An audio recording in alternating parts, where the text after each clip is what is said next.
What's happening, everybody? It's Brian and Cody back with another episode of Fourth and Dynasty here at the Dynasty Pros YouTube channel, podcast, whatever you're listening to. And of course, we had to bring in a guest here. We had to bring in somebody to help bring the excitement that we've had in the first 2 weeks of football. So Phil, the best person we could possibly think of to bring in from the Extra Point. How you doing tonight, man? Appreciate you boys having me. Stoked to be here.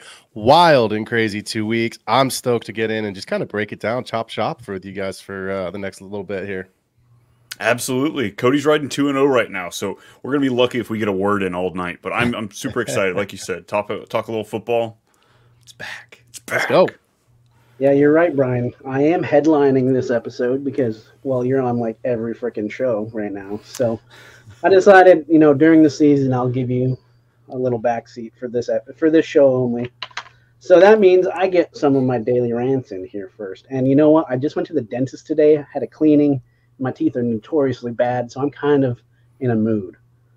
So for that, my first headline is, injuries are not the grading. Equalizers, they just suck. All right? When your bad fantasy owners now have better teams than you because injuries are stacking up, I hate it. I'm sick of it. They're not better than me, but they're going to end up with better records because of it. Because I have to now go grab these trash RB3s that we don't know their names of and drop all of my fab. This is why I play Dynasty, so I don't use fab, and I'm sick of it. What are your guys' thoughts? Well, from the redraft. Go ahead, Brian. Go ahead. Redraft's a different beast. I mean, I'm with you, man. That's why I play Dynasty too. I think it's hard when you've got less experience. That's a nice way to say it, but just less invested managers that are, everyone knows Tyreek Hill's good at football, right? But if you kind of just go by the rankings, no matter what platform you play on, you're probably picking from the same 3 or 4 guys when you're on the clock. And like you said, if it's, your team's injured or, you happen to draft Alvin Kamara and he's RB1 right now on the season, even though he's not in our, top 30 running backs in Dynasty. I mean, he is. But, my point being is like, you're riding on cloud 9 right now. So right draft's a different animal, man. Dude, there's nothing that gets under my skin than I spend all July, all August sending trades, trying to acquire, hey man, it looks like you're going to be tanking this year. Let me get your older assets. Oh no, I'm going to be competing for sure. Okay, fine. Sure, let me trade for your younger assets. They don't give me anything. And then all of a sudden, they're 2-0 at this point. I'm sitting there with my thumb up my ass with like Breece Hall and all these great elite players. Clearly, I don't know what the hell I'm doing. But you know what? It's week 2. We don't freak out. We wait till week 3, and then we freak the hell out, A little bit. Especially if you're 0-3, I'm going to freak out. Oh, man. For sure. So since these are headlines, we'll kind of fast-track these. But I agree with both of your guys' points here. Next one is... I thought Caleb Williams was the best when he was off script. Brian, what do you think about that?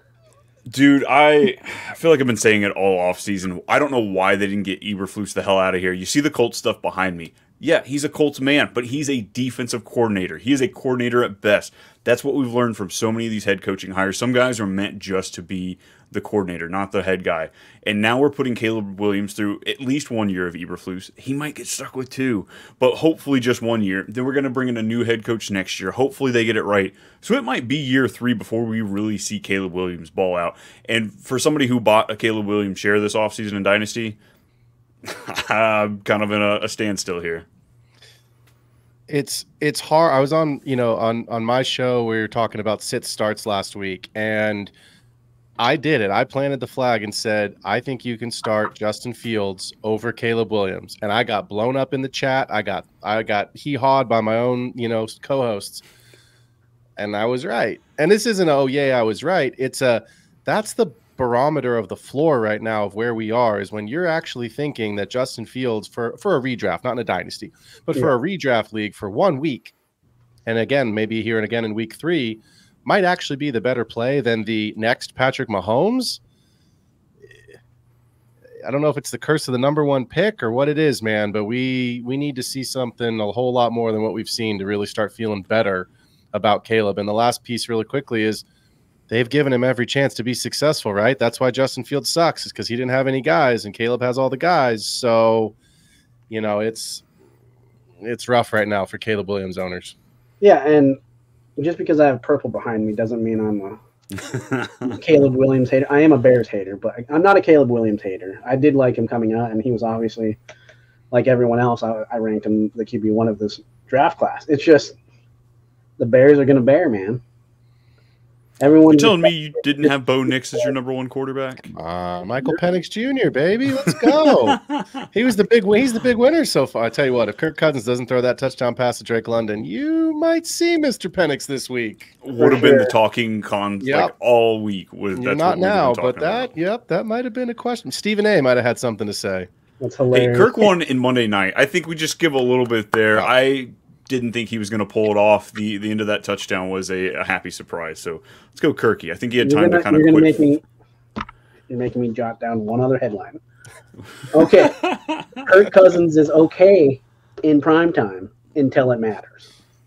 Sunday night he's in primetime. Primetime does not matter, okay? Trust me, as a Vikings fan, I know. When it's week 13 and they're 8-5 and they really need a win just to really solidify like a 2-game lead on the division, he's going to lose it. Just wait. I'll tell you this, really, I thought this. So I have YouTube TV as my provider. And I record the game, my daughter is home with me. I didn't watch the game until she went to bed. And, sometimes you can, when you tune in live on YouTube, you can catch up on key plays. Well, I forgot I had actually watched the game and I was just kind of fast forwarding commercials. That last drive, I went and had that moment of like, they got down the field so fast. I was like, am I watching key plays because I had it on mute too as I was doing some other stuff in the house. I'm like, are the Falcons really humming like this? Holy shit, they're moving. Oh, touchdown. I was like, damn, they went down that field. What was it, 56 seconds left, I think, when Jalen Hurts, when they scored. And I was like, too much time. Probably whoa. For sure. Yeah. So the last headline I wanted to really bring up before we really get into some of the surprises of the week are, don't take this the wrong way, Brian, but Anthony Richardson owners who hate Jaden Daniels are weird. I don't like them because they're essentially the same player. And some people love Anthony Richardson and hate Jaden Daniels, saying he's a terrible quarterback, when they're essentially the same prospect. And you know what? I'll always argue. I'll use analytics even against the Bryans of the world. I'm not saying Brian is one of these people. I'm just saying I'll use the analytics. Go back to college. When they go head-to-head, Florida, LSU, who has the better stats? And who gets the win? Jaden Daniels does every time. So why does Jaden Daniels get all the hate he does and Anthony Richardson doesn't get it? Because he hasn't proved it. Anthony Richardson's already played a whole 3.5 games in the NFL, Like, he's got that edge on him. How many wins does he have? Look, that's not what we're talking about. You're splitting hairs here, all right? Now you're just shitting on my team. This is a fantasy show. This isn't an NFL show. Come on. It just grinds my gears when someone hates the other one. So, with that, if you're into one, you're into the other. They're the boom bust kind of player. If you want to go after first place, these are the kind of style players to go for. They can win you the weeks outright, and that's one of the easiest ways to win in fantasy. But it also comes at a cost. They're, Jaden Daniels skinny. Arguing that point in just the last 2 dynasty drafts, Anthony Richardson was going the 101 or 102. Well, you could sometimes get Jaden Daniels at the 104 or 5. It just depended on who was going with Marvin Harrison and maybe even Malik Neighbors. So it's like, I don't see how he wasn't one of the consensus top 2 picks if that was the case. But whatever. Let's go to our biggest surprises so far through weeks 1 and 2. And maybe we might sprinkle in something for week 3 and beyond. But Brian, how about you give us your first surprise? I mean, it has to be the Saints. Absolutely has to be the Saints. Yep. I've just thought this team has just been petering along, kicking the can, prolonging the axing of all of the staff there, cleaning house of all the players, and somehow they found the OC to get it done. Brought in the Shanahan system, and it's working. The play action, the pre-snap motion, all that fun stuff we see in elite offenses, now the Saints are doing it. So I think this will be the real test. Not that the Eagles can't be beat. We saw them lose on Monday night, but give us 3 games in a row. Give us 2 pretty good teams back-to-back. Let's see if Carr, is he old and busted, or is he showing us, a little of that new hotness? Phil, what about you? Yeah, just really quickly. I mean, the Saints are interesting for obvious reasons. I'm a little surprised just at Alvin Kamara being overall RB1 right now. His usage, I thought with Ryan Ramczyk being out for the year, that would really impact his rushing ability. And then he obviously pulls a Christmas Day, 2.0 last week and gives us 4. I know Christmas Day was 5, but gives us 4 total touchdowns. So the Saints are really interesting, but what's really surprised me is the old tight end ones. So the Travis Kelce's and the Mark Andrews, 7 targets each total in the first 2 weeks. And Andrews is not maybe as surprising because he was, in the car accident right before the season. He was kind of carrying some injuries throughout camp. We had a feeling because we knew Zay Flowers was the real wide receiver one that Isaiah Likely could still be involved from 12 personnel, but I'm not in panic mode yet, but I am in I need to see something this week from Kelce and Andrews to really feel like their value is still worthy of a top 5 finish this season, because that's how they were drafted. And, when it comes to Kelce, Xavier Worthy, look, he did what he did the first week. Everybody, all the Xavier Worthy truthers, wow, yeah, this is exactly what we drafted him for. And then all the people that are skeptics like me went, yeah, but the guy got 1 rush and 4 targets and caught 3 of them, right? So pump the brakes. Last week, not so good. In a game like that with Burrow at home, I thought Kelce would be more involved. And again, we saw the Raiders go into Baltimore and win the game. So to me, it's get your best players the ball. So I want to see what those 2 guys do this week, because you drafted them in the top 5, regardless of what round you drafted them. They were in the top 5 tight ends off the board. So I'm really curious to see if they can bounce back, or if maybe this is more of a trend as we get, into the middle of this first month here. I do fear for Mark Andrews just because of how atrocious that line is too.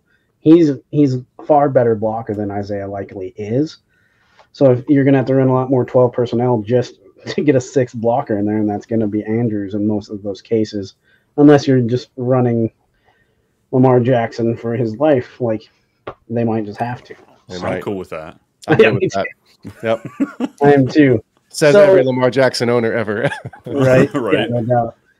With the Saints, I think another surprise is Arizona is better than advertised. And what I say about that is everyone knew they were probably going to get a little bit better just because Marvin Harrison was on the team, and I kind of like the moves they did. And second year head coach, the second year always goes a little bit smoother than the first. And he seems like he just knows ball. And you can kind of see that based off of where those old Eagles coordinators have gone. Their teams are finally starting to get going. Maybe not Shane Steichen. We'll see. It just happens. But it's just more like Jonathan Gannon, you can kind of just tell he's got him doing the right things. So they're a little bit better than advertised, and they might have a player in Marvin Harrison after the first week scare. And then, those Xavier Worthy owners were also very loud about Marvin Harrison only getting 1 catch, and then they kind of quieted down after week 2. So, yeah, Arizona better than advertised. Thoughts?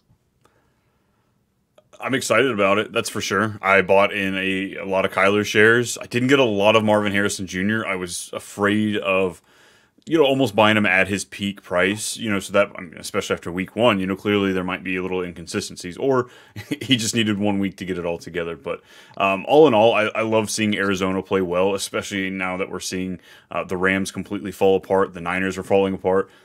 We might have Arizona and Seahawks walk out of this division for the playoffs. Who knows? But I'm excited for it. The Cardinals, the franchise, the team, I always root for these, these teams that just don't win often, haven't won the big one. It's hard not to root for them.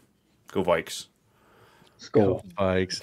I mean, look, as a Niners fan, it's hard for me to get on board, but at the same time, as a football fan, as a podcaster, content creator, I said all summer I loved what the Cardinals were doing with the addition of Marvin Harrison, the addition of Trey Benson. We felt like Trey McBride had the potential, to be the overall tight end 1 this season. He was certainly drafted in the top 5 as though he was going to be a top 3 guy. And, it's 2 weeks. It's a small sample size. Marv could go 1 for 4 again this week. That's just the inconsistency at the wide receiver position. But you've got a true field stretcher, which helps Kyler. Michael Wilson's been okay. You know what I mean? So there's guys in the team that you kind of look at and you go, yeah, it's not a sexy pick. It may not be, but you've got an offense that's humming in a division that's banged up, still a talented division, but injured right now. And if guys can start getting healthy for the Rams and the Niners, I think the West is still a really solid division, and there should be a lot of points coming out of that group. Speaking of the Rams, how about we go again to you, Phil, and just another big surprise with your other point. Yeah, I mean, I'll be honest. I had the Niners and the Rams 1-2 in this division. I loved Puka and Cooper Kupp finally being healthy. We felt like, you know what, Kyron's still the guy. If he's, maybe loses a little bit of workload, we like Blake Corum as kind of I won't call him a handcuff, but as a compliment to him. And then you see 3 offensive linemen go down in week 1. You see Puka go down, I think in the first quarter after 14 plays. Now Cooper Kupp is apparently, as of today, I saw has avoided IR. So that's killing my fantasy rosters. Yeah. I mean, like I saw yesterday it was like he's guaranteed to go on IR. He's going to miss 4 to 6 weeks, and now it's like, oh, he's not going on IR. So it doesn't matter because he's not going to play this week. But man, the Rams are trending way down, and I think the key to, I think the one key point to remember here is, if you're the Kyren Williams manager, this is not good news for you. Just because Puka's not there and now Cooper Kupp's not there and Kyren, Kyren's going to get all the volume. He's going to get all the volume. You have 3 missing offensive linemen. You have no field stretchers. Stafford's old. I actually think this is really bad because now you've got almost kind of a historical Tennessee Titans without the talent of Derrick Henry, where you go, you can't beat us by throwing the ball. We're just going to stack the box and dare you to beat us with Kyren through the middle. So, yeah, the Rams are trending in the wrong direction way too early in the season, and we loved all the pieces in that offense coming into the summer, out of the summer into this draft season here. Just to piggyback off that, just for a second, do you have to see something from Blake Corum this week? Because if you don't, I'd be very worried. Wouldn't you say? I haven't seen anything, so yeah, I don't. I mean, now with especially like everything is out. So I said this last week, in my show, and I said, I think Blake Corum could be a really interesting waiver wire ad because no one's going to do it because Kyron's still healthy. Yeah. But my thought was, do they figure out a way to get him more involved and maybe put Kyren in the slot for a couple plays and catch, what I mean? Like just to get them both on the field. McVay has that creativity to give defenses some different looks, right? So yes, I think you need to see something from him this week because if you don't, without those wide receivers in the team, alarm bells should be ringing. Yeah, I'm honestly in the camp of picking up Ronnie Rivers at this point. He might be on the waiver wire for some dynasty rosters. If this team has to run through Kyren Williams, we've seen he can't hold up to that workload. So if he goes down for some reason, and also just Ronnie Rivers caught the lone pass between him and Blake Corum. So if we do see some sort of 2-3-headed monster, Kyren's out, something like that, I think Ronnie Rivers might have more of a role than Blake Corum, unfortunately. He's a rookie, so we usually see them ramp up once we get into the second half, give more time in the system, this, and that. But at the same time, like the instant, I don't know. It's a hard one, hard situation for sure. Those linemen just make me want nothing to do with this right now. That's what scares me is the fact that they don't have a fully intact offensive line. Brian, what's your next surprise? Oh, call me sour. Call me pissed. I might be. Holy crap. I spent months going through best ball drafts, going through the research, going through the data. Do not overreach. Don't go dip into far ADP. This, and the other. And look what's happened to our first round, folks. Christian McCaffrey's gone. CeeDee Lamb had question marks, so your butthole was puckering all the way up until kickoff week 1. Jamar Chase isn't 100%. Justin Jefferson's bouncing back. He looks like the steal of the draft, or not of the draft, but of the first round. A.J. Brown's gone down. Garrett Wilson isn't playing up to snuff. Puka Nacua went down. Like, what is going on with the first round picks? You would have been better off trading that SOB, or your redraft anyway. But just the high value players, man, this makes for not a fun season when you have that. If you're the degenerate players like us, the ones that play, scour, know the 3rd, 4th string players, yeah, it makes it a little fun for us. But all in all, we need our studs healthy, and that's what makes this game great. Last year was down because we had so many elite quarterbacks hurt, and this year we've got them all playing, and yet we've seen fewer quarterback passes than we have in such a long time. I think it's like 60-some passes have been thrown in the first 2 weeks. We had over 100 last year. Ugh, it's killing my bankroll. All my bets, they're falling. These unders are all over the place, and no one likes making an under bet. No one likes it. It's not fun. My rant's over. The underbets. I mean, the underbets suck because you're rooting against a player. Nobody. I mean, it's like it's like watching Monday Night Football. You're up by whatever ever amount of points you're up by, and then you're playing against one guy, and you're like, oh, every time DK Metcalf touches the ball, I like get all up in a huff about it. But that sucks. Like this, you want to root for. I don't know. I want to root for players, not against players, and yeah. It's sadly right now the back end of the first round. If you started running back, if you started JT and Saquon, you are loving your team right now. You are happy camper. The running back strat is back. No, it should not be. But in some of those home leagues, somebody did that, and it's probably a lot more than somebody did it, and that's what we talked. So we started the show talking about, right? There's some guys out there that you're like, you don't know what you're doing, but all of a sudden you got 4 guys that are popping off each week, and now you're 2-0. So yeah. Brian, you look surprised. What was that? Oh, I told you all right before the show. I pushed through a trade that happened, and so I just had another one go through. It's redraft, so I don't know how spicy it is for this show, but Brock Bowers for Najee Harris. I just got Brock Bowers on the team, so I like about that. Yeah, I like that. I'm good with that. Running Keep it rolling with one more surprise for me, and that's the running back committees that are not. I'm kind of surprised, and what I mean by that is everyone thought Brian Robinson was going to see less shares or just less of a role because Eckler was there. And we didn't know what the Giants' backfield was going to be, so we kind of just left that alone. We still kind of don't know. Aaron Jones, Ty Chandler, there's a bunch of different players, a bunch of committees that Zach Moss, Chase Brown. Zach Moss is kind of just taking the workload. Chase Brown is getting a little bit more snaps. It's interesting to me how much they're using one of the players and not more of a committee. I know that's more of a second half thing, like you said as well, on some of these third and fourth order rookies and stuff, but it is surprising to me right now. What are your guys' thoughts? I'll start really quickly and just say the one that surprised me the most, I know we're going to talk about it here in a little bit, but it's the Chargers with J.K. Dobbins. Yeah. And I think I was on Coda. I know I've had you on my show, Brian, as well, and I don't remember if we talked about it. I'm sure we did, but I know I've talked about it ad nauseum. I've been very out on Dobbins. The injuries, 2 massive injuries had scared me to the point where I have said many times, and I'll say it one more time again, I am okay being wrong. And after 2 weeks, it very much looks like I was wrong. And I'm okay with that. But Dobbins, to me, I just, again, I want to root for players. I hope it keeps working for him, and I hope it keeps rolling. But it just, I know any player can get hurt on any play, obviously, but it just is like, ooh, did you make the deal with the genie and you got 3 wishes and this is it? Right. Like, is this, is the genie back in the bottle? I'm not sure what he's got going, but it's working for now. And that to me is probably, of all the running back rooms, the biggest surprises. It is interesting. Yeah. The Chargers is very interesting. And it just seems like maybe in a Jim Harbaugh scheme, running backs are just going to work. So, I mean, we don't like it for Justin Herbert, right? But he's being the most efficient quarterback, or efficient he's ever been. He's now not healthy, but he looked healthy the first 2 weeks. And it just seems like that's what they're not asking him to throw it 50 times. And that might be beneficial for Justin Herbert. So I really like what I've been seeing. And if Justin Herbert isn't hurt, I want to see the Chargers versus the Chiefs just to see how their slowed down offense does against them. I think it could be very interesting. Yeah.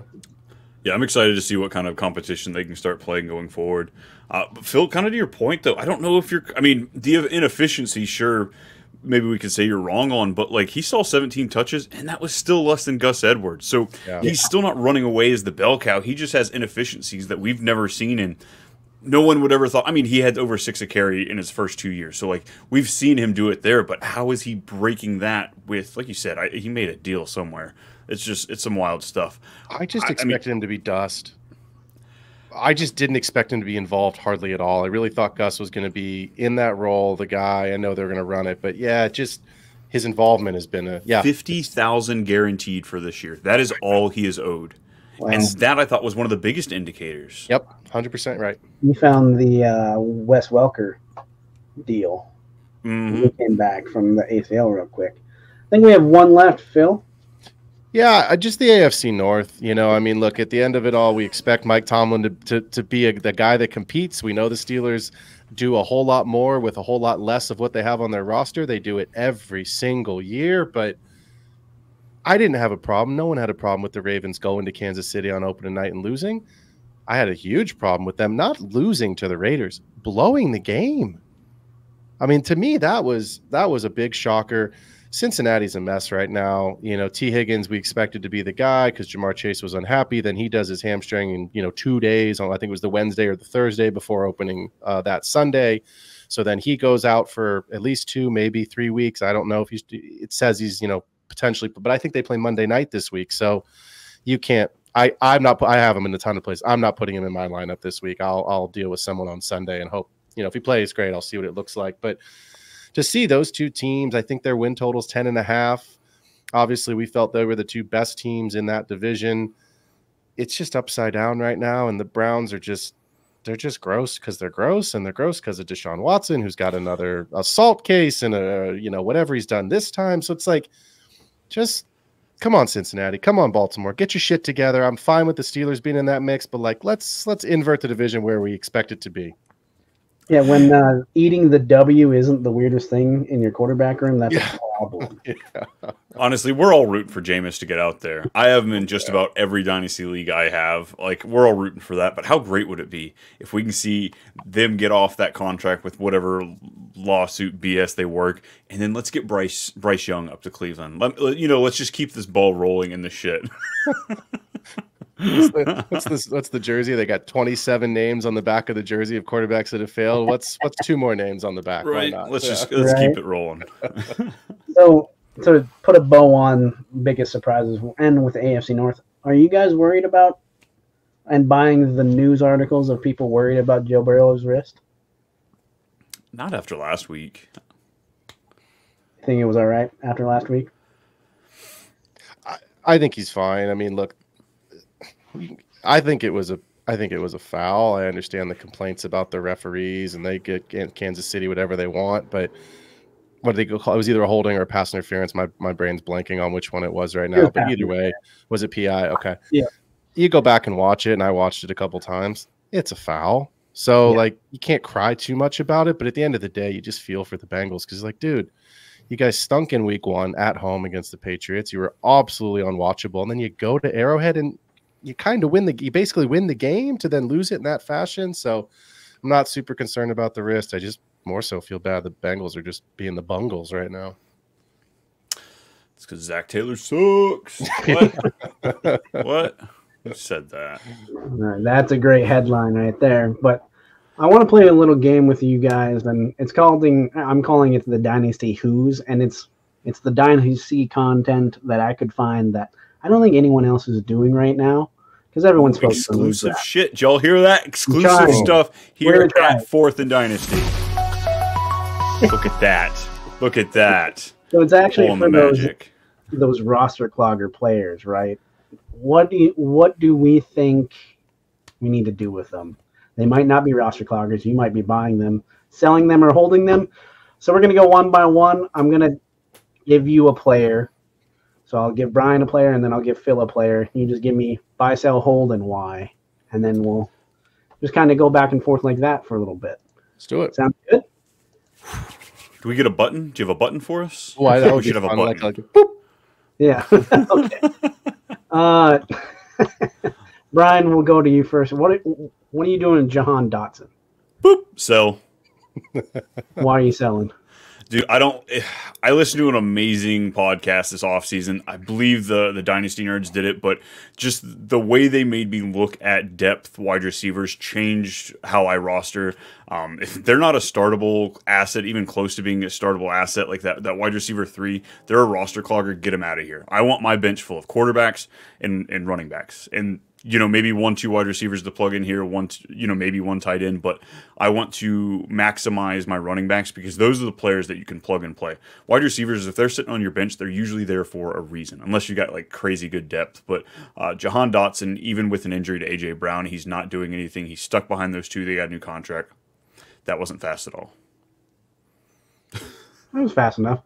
Phil, let's go back. Let's go to you. What about Tyler Lockett? What do you feel about him? Got a sound effect for some scissors. I think you have to hold him because I don't know if you can actually sell him. The answer is sell, but I just, with his age and with JSN's emergence, he had a great week last week, the week we were hoping to see. I think you'd really have to find someone who believes in Lockett or really needs a depth piece, and it has to be a playoff team, because otherwise, if you're not a playoff team, why are you trading for Lockett? So I think it's a hold, and you hope that you're the playoff team that needs him in week 15, 16, 17 when your playoffs start. Otherwise, I think JSN's emergence is happening, and obviously DK's the guy in that offense. Yeah, I think if you're the JSN owner, you're happy to keep Tyler Lockett. But if you have Tyler Lockett and the DK Metcalf or the JSN owner aren't you, that's who I'm going to try to target first, just in case one of your guys. Yeah, good point. So that's what I was thinking as well when I put him on the list, but he still is, I think, a roster clogger. Brian, back up to you. Adam Thielen. Adam Thielen, he's kind of that same category as Lockett, just a little bit deeper. If anything, he's more on that cut sell for me, or a cut hold. If you have the position where you might need to play him, I understand holding him, but what he's going to garner back in a trade, if anything, you stack him into a trade just to get rid of him, just to get that extra roster spot. Don't get anything in return, just get an extra roster spot. That, in turn, is more valuable, I think, than Adam Thielen is. This offense looks atrocious in Carolina. Oh, it really does. I don't think Andy Dalton's going to help it at all either. But we'll go back to Phil for the first guy he put on his list, and I'm going to add to another player onto this one. What are we doing with Jordan Mason right now, and what about Elijah Mitchell when he comes back from IR? So I actually just got invited 2 weeks ago, right before the season started, to be a co-owner of a brand new league, and we just acquired Jordan Mason today for a second-round pick because we're the Christian McCaffrey owner. Ooh. Okay. So the team is loaded. I won't go down the Makes roster. It's an absolute playoff roster, so we're anticipating it's a late second, so in that 9 through 12 range. So we're excited by that.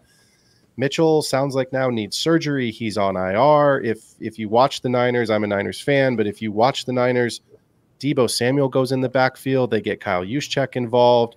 Isaac Arenda wasn't effective, but was active and could play a little bit last week, the rookie out of Louisville. So Mitchell's not done it. Yeah, I think he had a couple of week stretch 2 seasons ago, if my memory's right, where he was the hotness off the waiver wire. He did it 3 or 4 weeks, and that was his big contribution. So just like Brian said, I'm probably cutting Mitchell to try to go take a shot on a rookie.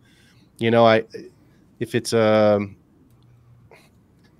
Hunt's on your waiver wire, go take the shot on Kareem. It's probably a backfield committee there in Kansas City with Carson Steele and Clyde, but at least you know what he can contribute in an offense that you like. I think you make a good point, and I'm changing one of the rules. We can do buy, sell, hold, or cut. Just for the reason of Elijah Mitchell. But it's also like, I don't even think he's worthy of just holding on to in an IR spot, because you're just holding on for the inevitable to cut him next offseason when you have a rookie draft anyway. So in regards to that, Brian, what about A.J. Dillon? He falls in that exact same category. He is on IR and out for the season, so there's no chance he comes back. That would be one of the only reasons I'd want to hold on to him in my IR slot, just to he could fill in for Josh Jacobs if injury happens, but it's clearly not going to happen. He's out for the entire season. He just signed a 1-year deal with the Packers. I don't think he's great talent. If you can stash him on IR, great, but if you get to the point where you're like, I need that IR spot, give him the boot. I think you're right on that. So how about let's go to a running back that's actually playing, Phil, and that's Gus Edwards. What are you doing with him? You have to hold him. I mean, we just talked about, Dobbins earlier. I'm saying, Brian, I think you made the point that, the inefficiency has been there with Dobbins, but the snap percentage hasn't been that he's running away with this backfield.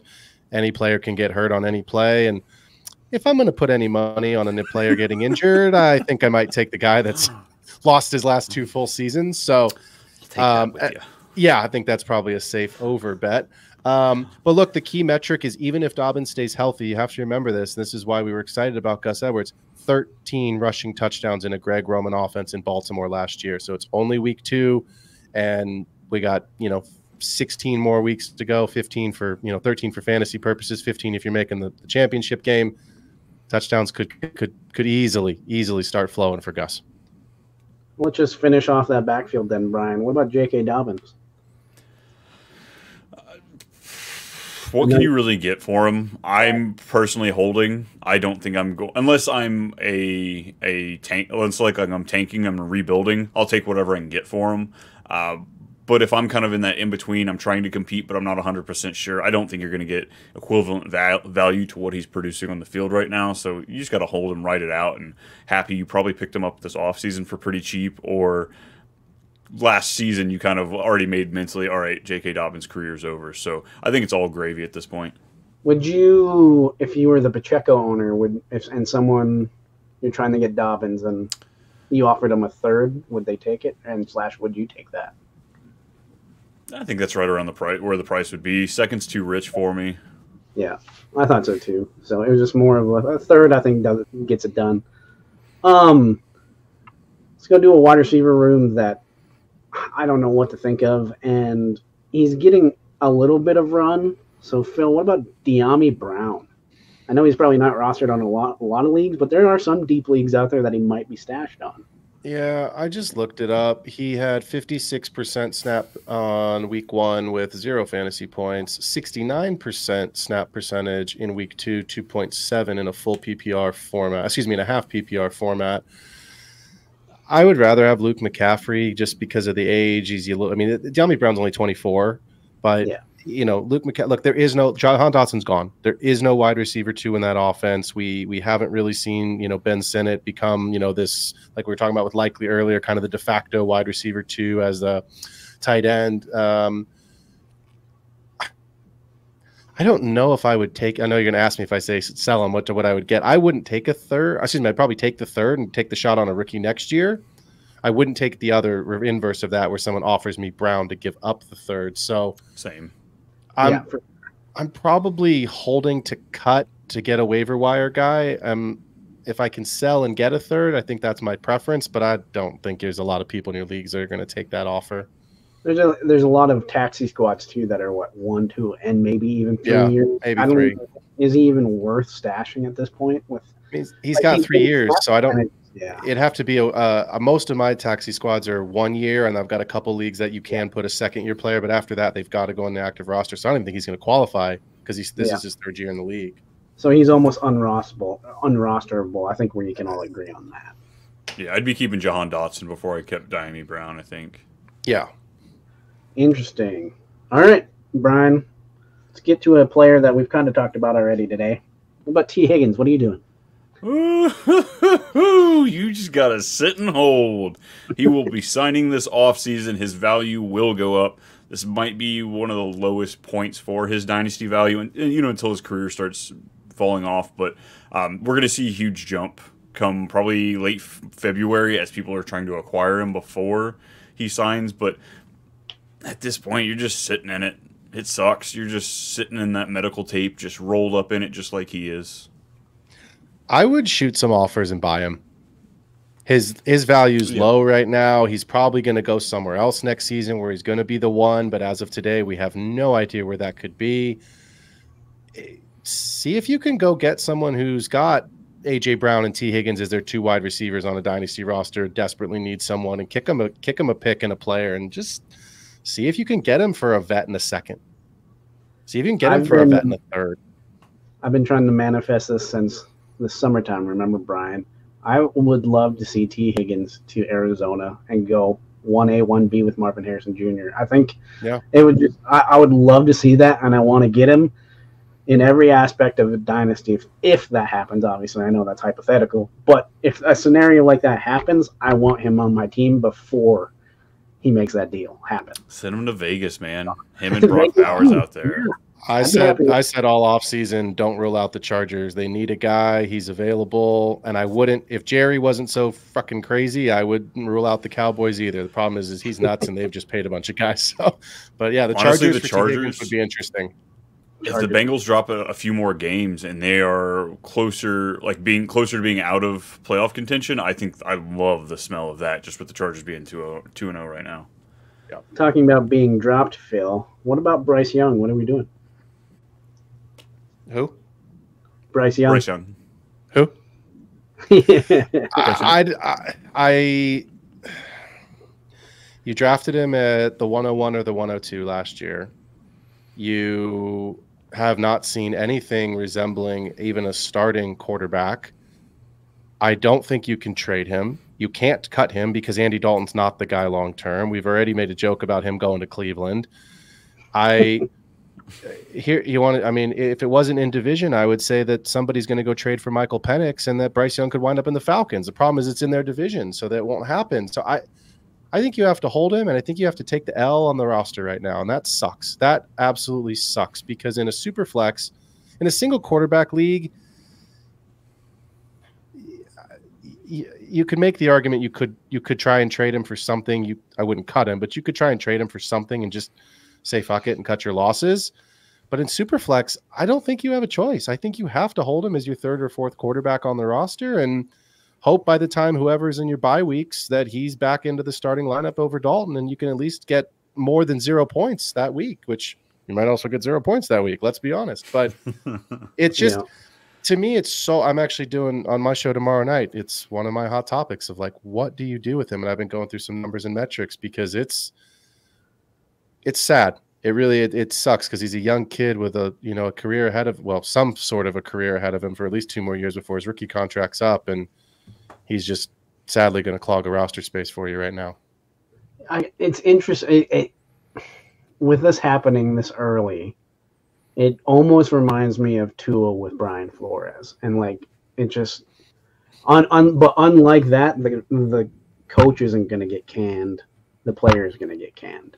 So in the next destination, is there a guy that can help him? And what about like the Rams or being the backup to JJ McCarthy or something like that? Just one of those guys that is a proven quarterback, like confidence boost. This was supposed to be the guy, the coach. I mean, That's the whole point, right? Canales went and did what he did with Geno, and then he went down to Tampa and quote unquote fixed Baker. And to be fair, Baker's started well. He started the way he finished last season. My question is, number one, David Tepper and Jerry Jones need to go sit in an in a retirement home together and just have crazy talk because they're both nuts. My question is, why are you making this move? Exactly. Because you're not going to win. Yeah. You're not winning, right? Like, I understand if you're a playoff team or, it's 2 weeks in the season, no one's a playoff team yet. But, if we're deeper in the season and you expect to be a playoff team, or you're saying, because teams do this all the time where they go the opposite way. We're out of contention, like we had said this all summer about the Saints. If the Saints are out of it by week 12, don't be surprised if Carr sits and Spencer Rattler comes in and they at least see what they have, right? They did that with Desmond Ridder in Atlanta to figure out we need to go get a quarterback. I don't understand why they make this move because you're not going to win no matter who the quarterback is. And I damn sure don't understand why you make it after week 2. Brian, what do you think? That's where I'm with you because it's going to be hard to go back to Bryce Young in 7 weeks when the shine of the red rifle has come off. We've seen the rust, and unless Canales has completely made up his mind, Bryce Young is not it, and I'm going to move forward after this season. That's the only thing that really makes sense because, like you said, they lost. They traded away Brian Burns in the offseason, and they just lost their defensive tackle. So that defense is now shot. They've got Horn, that cornerback, and that's really about it that's out there. Their offense is doing nothing, so I just don't get. I mean, I guess all you're doing is punishing the kid. Maybe having him sit for a month to watch Andy Dalton and maybe stand right next to Canales.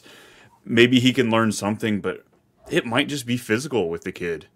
I don't know. Like he can't climb the pocket. He won't. I guess I'm going to be the optimist here because Adam Gase was supposed to be a quarterback guy too, and look what Sam Darnold's done without him. In every spot, with Carolina, with San Francisco, and now with Minnesota, he's been better and he keeps improving. He was a shit show in Carolina. Come on. He was still better than what he was in New York. Yeah, he was. But everybody sucks in New York. Look at Aaron. And everyone sucks in Carolina too. So everyone sucks in Carolina. It's my thought. And everyone this is my NFL conspiracy theory. I really wonder if the Panthers aren't sitting there going, you know what? We're probably going to have the 101. Can we get a Bears type trade? Yeah. Because that's the only thing I could see. Because if you go and you draft, if you're in the top 2 picks next year, right now it's got to be the Giants or the Panthers that are going to be in those top 2 picks, right? If that's your draft position in the early, it doesn't matter. If you're early enough to get one of what we believe would be 3 or 4 quarterbacks that come out this next year that are worth, first round grade. Are you really trying? Because they need a lot, right? They're missing guys on defense. You drafted a running back who's on IR still. You just have so many holes in that roster. I don't know, man. I think tickets are like $2. Like seriously, I think heard they're paying to an people. NFL. Are they? I wouldn't have been shocked. Each ticket that wouldn't shock me. A $5 bill. Ryan, you going? Yeah, free hot dog and a Coca-Cola. Here you go, and a beer. Hey, you it's have only a whole lot of beer. That's a 5-hour drive for me. I could do it. But it's going to be like probably the cheapest Colts ticket you'll ever get if they play. That's what I was going to say. The away fans, if your team plays Carolina this year, sign me the up because I'm going to watch my team in the away game for a fraction of the price. It's a guaranteed win. Yeah, it's a guaranteed win. Yeah, and you could probably sit on the field. You could sit next to Bryce. Let's do one more each, and then let's get out of here. Brian, what about your guy in Indianapolis there, Alec Pierce? What are we doing with Alec Pierce? He's had 2 good, solid weeks so far. That's what I thought. If we're talking NFL, I love Alec Pierce. I think he was a great second-round pick. Well, maybe not a great second-round pick. I think he's a talented second-round pick. I'm glad he's on the team. But for fantasy, for Dynasty, I've been out. I've been telling everybody to get rid of your shares because there's no way he's going to emerge. He's not more talented than A.D. Mitchell. Pittman has his role. Josh Downs has his role, and yet it's working. Granted, A.D. Mitchell's still young. He hasn't quite made his connection with Richardson. We've been down Josh Downs up until this week, but I can't continue to tell people to get rid of Alec Pierce because of what's happening, but I guess it's just temper your expectations. I don't think it's real or anything that can hold up. Going forward. But at the same time, Richardson looks literally handoff 20 yards deep. Like there's no in between. He doesn't do intermediate routes. So who knows? Maybe Alec Pierce is going to be catching, a 60-yard bomb every other week. It is interesting. Like it just seems like A-Rich doesn't have a rapport with A.D. Mitchell yet because he's like the only one he's overthrowing or something like that. Every time. But it seems like it's almost there. But also it is saying something like Pittman is being okay. He's obviously the clear wide receiver 1 there. But yeah, it's like if the wide receiver 3 before the actual wide receiver 2 comes back is the best player on the field, that's probably not a good sign for your record, and it might be showing. So it's just like I think we need to get Josh Downs back to give some reprieve for Pittman to get open a little bit more. A.D. Mitchell to move to the wide receiver 3 slot, and then Josh Downs to kind of just do some things. And then I agree. I think Pierce might just be falling into existence. But, Phil, let's finish this out with a really fun player that beat me a few times this week, and I don't like it. But what are we doing with Alvin Kamara? Sell. Why do you say that? Sell it. Well, he's the RB1. He's scoring touchdowns in 2s. I don't see a world where his value gets any higher. It's at this point, I think he's pretty much at his ceiling, unless he's going to turn in a 5-touchdown performance next week or this week, which sure, why not? But the metrics have always been, the same on Kamara. He's a better pass catcher than he is a running back. The Saints, until this season, have absolutely no pre-snap motion. They're just a complete clusterfuck. And all he's done is go and basically win you 2 weeks in a row, especially last week. So I'm selling. He's going to be 30 years old. He's not in trouble currently, but we know he had the nightclub incident 2 years ago at the Pro Bowl. So you can't rule out that he's just going to be a perfect little angel in the off season. I don't have his contract in front of me, so I don't know how many years he has left on this current contract, but He's got 2 more. He's got 2? Okay. Let's talk about it for 10. Okay. We watched all last year how many running backs got, quote, put out to pasture because of age, and nobody signed them. So I think if you get except for the Cowboys, and got the Cowboys. I think if you can get a first for Kamara, press the button immediately. I don't know that you will, just because I think smart, sharp owners are going to go, hold on, we know exactly what you just said, and we understand it. 30 years old, blah, blah, blah, blah, blah. I think if you can get a second and, a piece, I would make that trade. I'm shopping Kamara. I have him in a couple leagues right now. I'm shopping him, and the only place I'm holding him is if I'm absolutely competing and I'm, this is just kind of ride it out till it dies. But if I've got younger players, or if I'm in a rebuild of any kind or not a playoff team, sell and maximize the value you can recoup. If you're on a competing team and you just lost Pacheco as your RB2, are you buying Kamara for a first? Because your first is going to be the 111 or 112, let's say. I don't want to buy a 30-year-old running back for a first. Even just for 1 year for the title. Gotcha. Okay. If it's week 14 and I'm already in the playoffs, then sure. But like week 2, you guys know. How many things can go wrong in the next 12 weeks before the playoffs start? So many. Your first, you may not have anybody left, and then you just blew your first. So it's like, you burned it. Brian, you've got that look like you're debating on this, or maybe you're not. You got that look. I think you really hit it right there with it's week 2, because his price won't go up. Nobody's going to expect more than a first-round pick for Alvin Kamara. So I think that's kind of the safety net. Maybe you wait till week 4 or 5. If you are undefeated at that point, you are looking to just motor through. I'm willing to spend that 112, but it's just that fear, man. Did I give up more than the 112, the 111? Because I've done it before. I would just say this too, because it's obviously a Dynasty show. We do Dynasty on all of our shows. That running back class coming out next year is nice. It's a lot deeper than this year. It was really kind of Brooks, Benson, and then there was depending on how you felt. Most people I talked to, myself, I saw a clear gap after Brooks Benson between the RB3, which I think a lot of people would have said was Corum. Right now it looks like Braylon Allen, right? Based off so who knows? But my point being is that there just was exactly. We love Braylon Allen on the podcast. Yeah. There just wasn't depth. This wasn't the running back class to go and target. Whereas next year, I think you might have 4 or 5 guys in the class from a dynasty perspective. 2 of those guys are already being talked about as actually being first-round NFL draft picks, and we haven't seen that in a couple years. So, yeah, I would rather take the second plus a vet, go and try and grab a running back off next year's rookie class, and sell Kamara. All right. Well, thanks for playing the game with me. Do we have any closing thoughts, Phil, Brian? Phil, thank you for coming on. Thanks for having me, boys. I know you guys have been on my show. Appreciate you bringing me onto this. It's been great. Absolutely. Anytime we can bring you on, it's always going to be a must here. Before we do get out of here, Phil, if you want to plug anything, let the people know where can they find you. Yeah, follow me on The Extra Point. I am on. You can listen along on Spotify and Patreon. You can also jump in every Thursday at 4 p.m. during the NFL season, Pacific time, 4 p.m. I will take you right up to kickoff. In the off season, I do a ton of Dynasty content. In the summer, we're hitting best ball. And then in season, I'm doing 2 shows a week. One show is going to be my Thursday show that I just mentioned. That's mostly DFS and betting. So if you've got some DFS cards or you're looking on Underdog for some of their higher or lowers, I'll take you through that. And then obviously we'll do, kind of what we did here tonight, buy, sell, state of the, Dynasty landscape. So yeah, follow along, listen along, The Extra Point, YouTube, Spotify, and Patreon. Nice. Cody, what about you?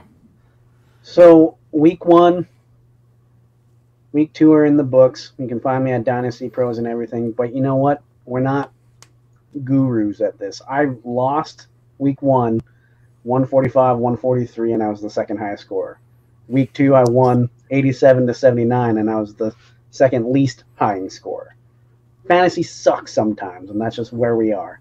And you know what? That's why we all love it. So enjoy the next weeks, and I will see you guys very soon.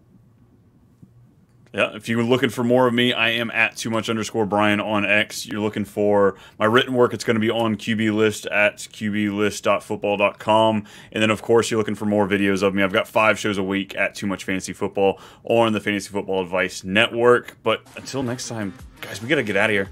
Time to shut it down. We've got football among us. Let's go.